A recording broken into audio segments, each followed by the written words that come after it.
Salut tout le monde, cette semaine dans Rendez-vous Latino, je vous emmène danser au casino de Dieppe pour une revue brésilienne Samba, fabriquée, conçue de toutes pièces en Normandie. Mais au-delà de cette revue pétillante, c'est de la danse en général dont je veux vous parler. Pourquoi les Brésiliens dansent tout le temps? Et puis c'est aussi l'occasion de parler de la lambada, quelle est son histoire, d'où vient son rythme si entraînant? Réponse en musique. Je vais peut-être aller mettre dans les toilettes. Vous faites des retouches pendant le spectacle ou... On n'a pas le temps. On n'a pas le temps. On n'a pas le temps, mais si on a cela, oui.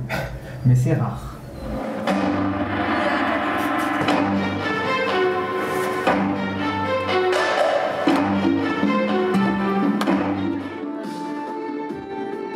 On a regardé tout ce qui était carnaval de Rio.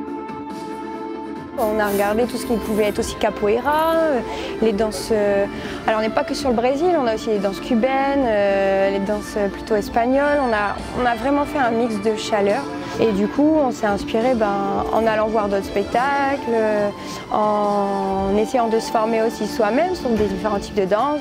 On a formé les danseurs, ils ont suivi des cours pour qu'ils aient aussi cette casquette-là sur scène.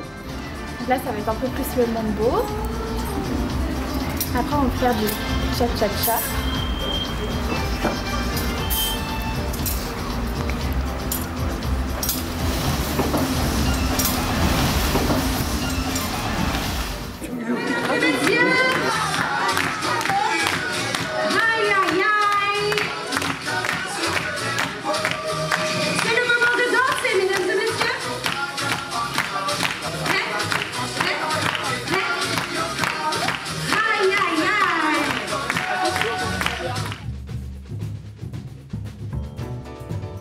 Déjà, je pense que c'est une façon, c'est presque un exutoire. Et, dans certains quartiers défavorisés, où les gens n'ont pas accès à l'opéra, comme on a ici, au concert, à aller au théâtre, donc pouvoir aller danser, c'est une façon aussi de se ressourcer. On oublie ses problèmes, on oublie la semaine qui a été très difficile et il y a un côté aussi, un autre côté, c'est le côté très sensuel de la danse pour nous. Je dirais qu'à mon époque, bon, aujourd'hui c'est peut-être pas aussi flagrant que ça, on commençait toutes les relations par la danse.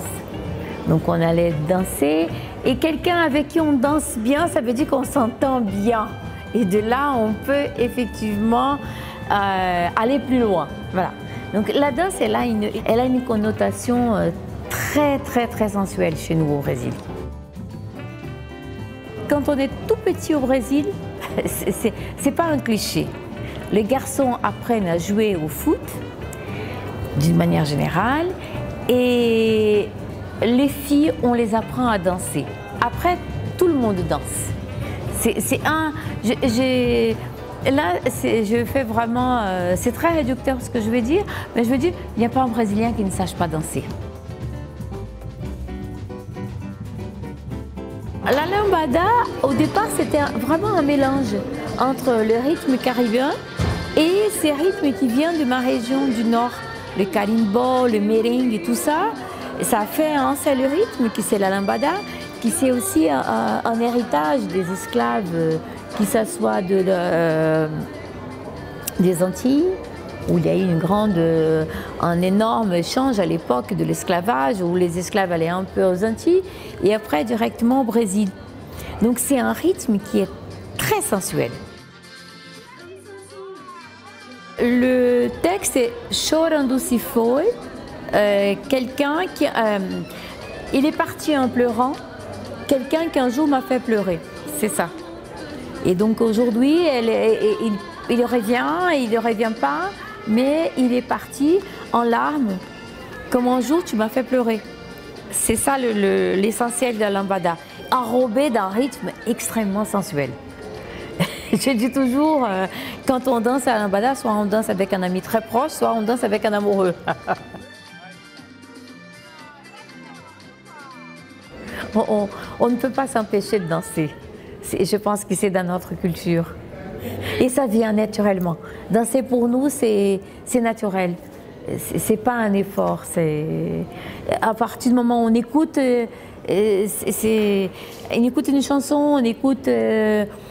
il y a un rythme qui nous plaît, et écoutez, spontanément, on va commencer à danser. Et ça, c'est contagion. Si vous aussi vous aimez danser, pourquoi ne pas foncer à Rio de Janeiro? C'est le carnaval, le fameux carnaval de danse qui se tient jusqu'au 9 mars. Sinon, eh bien dansez chez vous, dansez avec vos amis.